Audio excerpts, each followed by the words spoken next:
Okay, let's unpack this. Welcome to the deep dive. We take a stack of sources, pull out the key knowledge, and basically shortcut you to being genuinely well-informed. Today, we're diving deep into Chapter 14 of the official SAT study guide, and we're focusing specifically on the SAT essay. For a lot of people, this part of the test feels a bit mysterious, maybe subjective, even something to dread. But what if it's actually one of the most logical, analytical parts, assuming you know the simple rules? Our mission today is to kind of bust those myths. We'll lay out every essential skill, strategy, question type, all the official tips straight from the guide itself. We want to give you a really crystal clear roadmap for understanding and hopefully mastering this section. Exactly. And what's really fascinating here, I think, is that the SAT essay isn't about your opinion. It's not about what you believe. It's actually about your ability to analyze how someone else builds their argument. Think of yourself as like a detective of persuasion. So we'll break down exactly what that means, how the essay is structured, and crucially, how to approach it effectively, how to show off your analytical skills using the official study guide as our map. Right. So let's jump straight into the core mechanics then. Fundamentally, what is the SAT essay? The guide describes it as a pretty typical college-level writing assignment, but it's focused purely on text analysis. You get a passage, and your job is basically to show your reading comprehension, your analytical thinking, and your writing skills, all in response to a prompt about that specific passage. So you're not writing a personal essay, you're not arguing your own point, you're dissecting someone else's argument. And right there is the first really big insight, I think. It's something a lot of students might miss. The guide points out several important features, and maybe the most critical one for many people listening is this. The SAT essay is optional. Optional. Okay, that's huge. It really is. It's not mandatory for everyone taking the SAT. Yeah. So the key takeaway here is you absolutely need to research the specific colleges or universities you're applying to. Check their requirements. If none of your target schools need the essay scores, well, you can skip it entirely. Wow. Yeah. That insight alone could save you hours of prep time, or maybe help you refocus that time if it is required for where you want to go. It's a deliberate choice you need to make. That really is a game changer. Okay, so let's say your college does require it. What's its purpose then? What skills is the College Board actually trying to assess here? Well, the guide says its purpose is to assess skills that are critical for college and career readiness. Specifically, your ability to show strong reading, analysis, and writing skills. It's meant to give colleges insight into your strengths, maybe flag areas where you might need a bit more development later on. It offers a different kind of look into your abilities compared to the multiple choice questions. Okay. And just logistically, it's always given after all the multiple choice sections of the SAT are done. Right. So knowing the theory is one thing, but what about actually doing it on test day?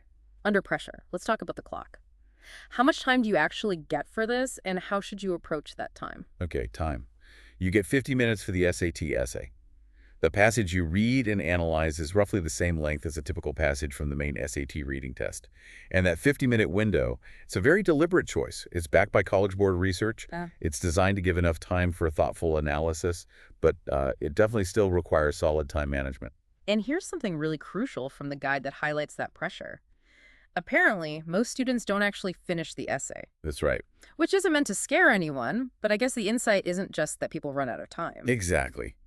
It highlights that things like strategic outlining, planning your thoughts before you start writing, those are your secret weapons. Right. To beat the clock. Yeah. Practice isn't just about getting better at writing itself.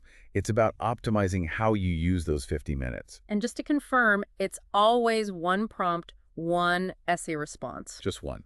The passage changes, but the fundamental task stays the same. No choices there. Okay, so let's talk scoring then. You mentioned it's different from the rest of the SAT. It is, yeah. It's quite unique. It gives really detailed feedback. You get 3 distinct scores: reading, analysis, and writing.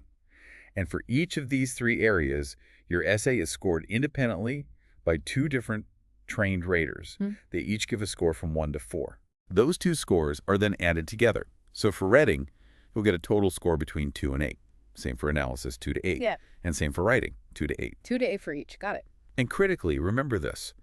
These 3 scores are not combined with your other SAT scores, like math or the main evidence-based writing and writing score. So colleges see them separately. Exactly. They get a more granular picture of your specific skills in these 3 areas. That level of detail seems really significant. Instead of just one number, you get feedback on Like how well you understood the text, how well you analyzed the author's techniques, and then how good your actual writing mechanics were. Okay, here's where I think it gets really interesting, and you touched on this earlier, but it's worth hammering home. The SAT essay is not about your opinion, right? It's not whether you agree or disagree. Absolutely not. That's probably the single biggest misconception. It's about how the author builds their argument. Precisely. It's fundamentally a task in what's called rhetorical analysis. Rhetorical analysis. Can you unpack that a bit? Yeah. Sure. Think of rhetorical analysis as dissecting how a speaker or writer uses language and techniques to achieve a specific effect on their audience. It's like being that detective again. You're not just looking at what the author says, but the how and the why behind their words. What choices did they make, and what impact do those choices have? Okay. So the core task, as the guide defines it, is to analyze how the author builds an argument to persuade an audience. You identify and explain the persuasive techniques they use, not whether you buy the argument, just how they built it. And the prompt itself is pretty much the same every time. It's the reading passage that changes. Your job is always to analyze that specific author's argument in that specific text. Okay, so let's break down what you're looking for when you do that analysis. The guide is really clear on this. It says you need to consider how the author uses, first, evidence, Evidence. which sounds straightforward, but what does it mean here? Like facts, examples, stats. Exactly. It's facts, examples, data, research findings, even personal anecdotes or stories.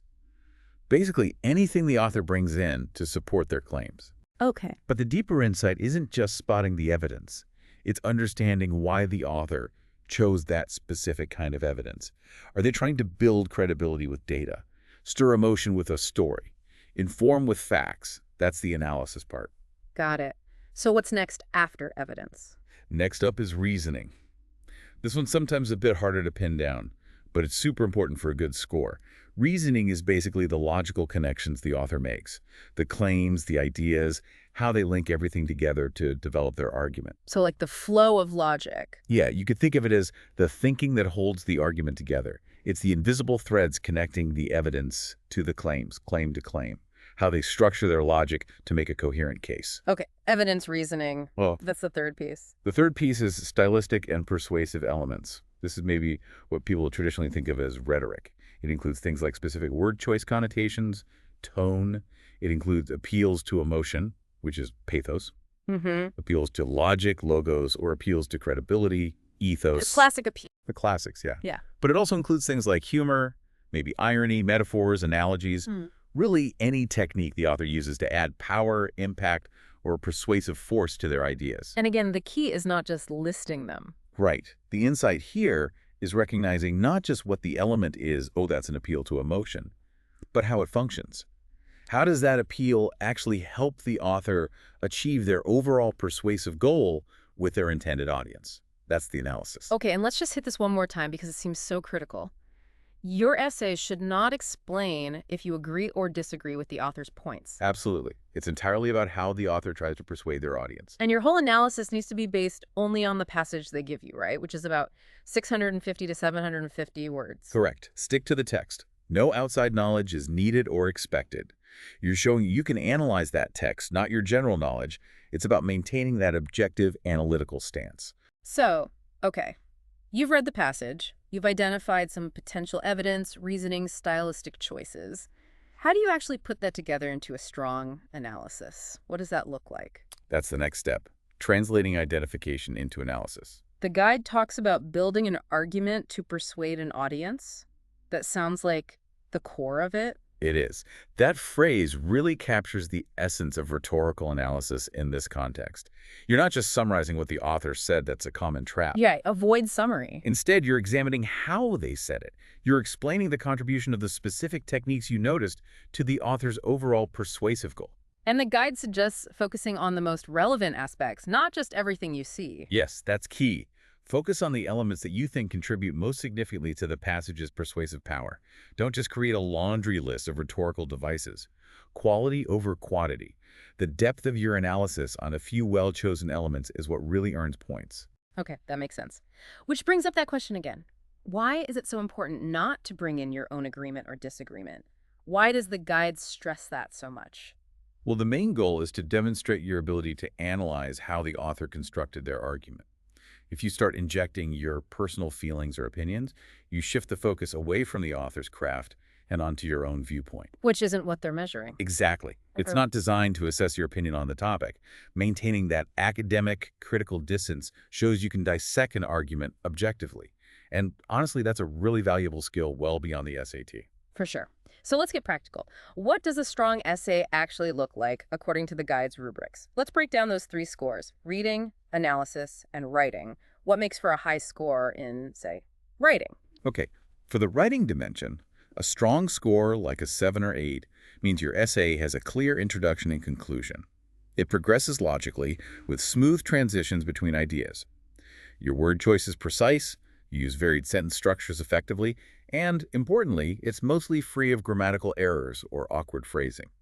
It's really about clear, controlled communication that effectively guides the reader through your analysis. Okay, clear communication. What about the reading score? What does strong look like there? For reading, a high score demonstrates thorough comprehension of the source text. You clearly understand the author's central idea, the main points, and even the more subtle nuances. Crucially, you use textual evidence quotes or paraphrases accurately and effectively to support the points you're making in your analysis. It basically proves you really read and understood the passage well. Right, showing you engaged with the text. And then the big one, analysis. What gets you top marks there? Analysis is often seen as the core of the task. A strong analysis score means you move beyond summary and provide an effective analysis of the source text. You need sufficient, specific support from the text for the claims you make about the author's techniques, and you consistently focus on the most relevant features of the text to explain how the author builds their argument and why they made those choices to persuade the audience. It's that how and why. Exactly. It's answering the so what. Why did the author use this specific fact here? What effect does that emotional appeal likely have on the reader? That's the heart of the analysis. Okay, this is all really clear. So with all this information, how should someone actually prepare? How do you practice this effectively? Great question. The guide itself and the associated College Board resources are invaluable here. The #1 recommendation is to use satpractice.org. Satpractice.org. It's run by the College Board and Khan Academy. It has official sample essay prompts. The passages are just like the real thing, and this is key. It provides real student essays that have been scored. Not just the scores, but detailed explanations from the raters for why an essay got a certain score in reading, analysis, and writing. Ah, so you can see examples of different score levels. Precisely. And the best way to use these isn't just to read them, you should actively compare them. For example, take a passage and look at an essay that scored maybe a 111 low across the board and compare it directly to an essay that scored a 444, a top score, on the same prompt. Okay, what would you look for in that comparison? You'd see, for instance, how the low-scoring essay might just summarize the passage, maybe misread parts of it, and not really explain any techniques, whereas the high-scoring essay will likely have a clear thesis about the author's methods, directly quote and analyze specific evidence, reasoning, or stylistic choices, and clearly link those choices back to the author's persuasive purpose. So it makes the rubric concrete. You see what a 4 analysis actually looks like in practice. Exactly. It's like getting targeted feedback by seeing what works and what doesn't. It's probably the best self-diagnostic tool available. And the guide itself has examples too, right? Like those passages mentioned. Yes, the official study guide includes full sample prompts with passages like Foreign News at a Crisis Point by Peter S. Goodman, or Bag Ban Bad for Freedom and Environment by Adam B. Summers. These show different topics, different argumentative styles. Studying the sample responses to these specific passages in the guide, along with the scoring commentary, is incredibly helpful for understanding the task across different types of texts. That seems super practical. It takes it from theory to actual application. Definitely. And, if we step back and look at the bigger picture for a second, the skills you're building for the SAT essay, that close analytical reading, understanding how persuasion works, articulating complex thoughts clearly and writing these are incredibly valuable, far beyond test day. Yeah, I can see that. Think about it. We live in a world just saturated with information, with arguments coming at us constantly. Being able to critically evaluate those arguments, to understand the techniques being used to persuade you, whether it's in a news article, a social media post, a political speech, an ad, that's a crucial skill for navigating modern life.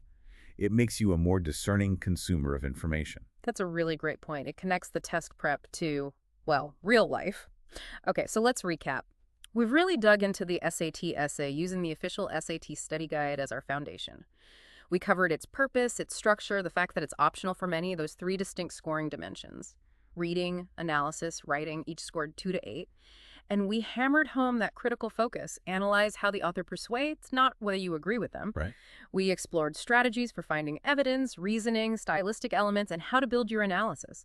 And we highlighted those fantastic official practice resources, especially sappractice.org and the sample essays.